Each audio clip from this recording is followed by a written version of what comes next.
सनातन के धर्म ग्रंथ कहते हैं कि हमारा शरीर 5 तत्वों से बना हुआ है और रामचरितमानस की ये चौपाई आप में से बहुत सारे लोगों ने या तो कभी पढ़ी होगी या सुनी होगी। क्षितिजल पावक गगन समीरा पंच रचित यह अधम शरीरा। ये 5 चीजें हैं। क्षिति यानी कि धरती, जल यानी पानी, पावक यानी आग, समीर यानी हवा और आकाश यानी शून्य तत्व या अंतरिक्ष। नागा सन्यासी जब हठ योग करते हैं तो शरीर के इन 5 तत्वों को साधते हैं।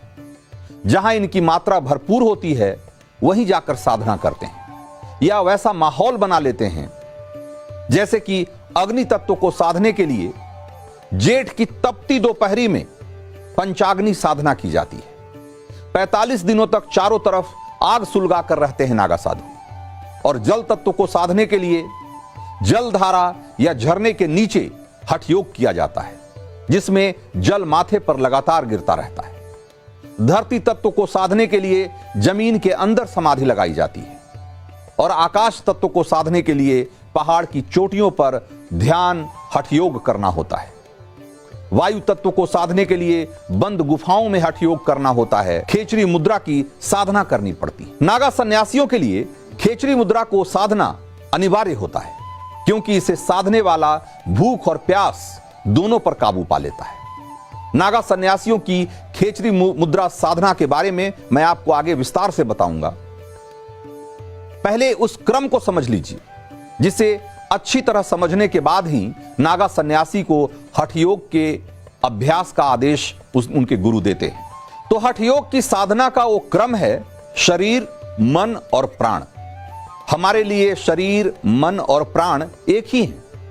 हम उसमें फर्क करना नहीं जानते, बस उसका अनुभव भर कर सकते हैं। लेकिन नागा सन्यासियों के लिए शरीर, मन और प्राण अलग अलग हैं। इसमें शारीरिक कष्ट और कठोर साधना के जरिए मन को साधा जाता है और फिर शरीर और मन दोनों को मिलाकर एकजुट करके प्राण को साधा जाता है। अगर आप प्राण का मतलब आत्मा समझ रहे हैं तो यह गलत है। प्राण का मतलब प्राणवायु। मॉडर्न साइंस के लिए प्राणवायु का मतलब सिर्फ ऑक्सीजन हो सकता है, लेकिन नागा सन्यासियों के लिए प्राणवायु का मतलब सिर्फ ऑक्सीजन नहीं है बल्कि उसे प्रभावित करने वाली सूर्य और चंद्रमा की ऊर्जा भी उसमें शामिल है। सूर्य और चंद्रमा की इन ऊर्जाओं का प्रवाह हमारे शरीर में नाक के दोनों नथुनों के जरिए होता है और प्राणायाम के जरिए हम इन्हीं दोनों ऊर्जाओं को शरीर में बढ़ाते हैं और खुद को रोगमुक्त करते हैं।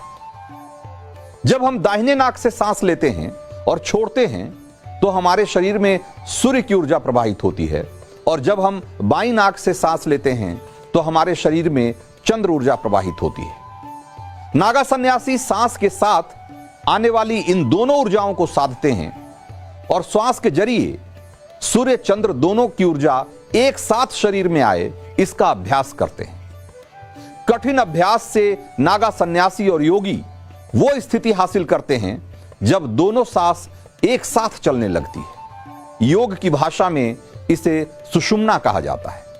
इस स्थिति में आने के बाद शरीर, मन और प्राण संतुलित हो जाते हैं। आपको बता दूं कि समाधि लगाने के लिए सुषुम्ना वाली सांस का चलना जरूरी होता है क्योंकि इस सांस के दौरान ही शरीर, मन और प्राण एक होते हैं, एक लय में आते हैं। सामान्य स्थिति में हम बाईं और दाईं नाक से सांस ले रहे होते हैं। हम सुषुम्ना की अवस्था में बहुत थोड़ी देर के लिए जाते हैं, सिर्फ कुछ मिनटों के लिए, जबकि नागा सन्यासी हठ योग के अभ्यास से कई घंटों तक सुषुम्ना को सक्रिय रख सकते हैं और ये सनातन का स्वर विज्ञान है। योगियों की तरह नागा सन्यासी इसे साधकर मौसम के प्रभाव, शारीरिक कष्ट और रोगों से मुक्त हो जाते हैं। फिर उन्हें बर्फ की ठंड भी नहीं सताती, आग की आंच में भी उनका देह नहीं तपता, शरीर में विषैले पदार्थ नहीं टिकते जो रोग पैदा करते हैं। लेकिन यह सब आसानी से नहीं होता है। इसे साधने के लिए नागा सन्यासियों को गुरु से कम 12 सालों तक अभ्यास सीखना पड़ता है, जिसकी समय समय पर परीक्षा भी ली जाती है।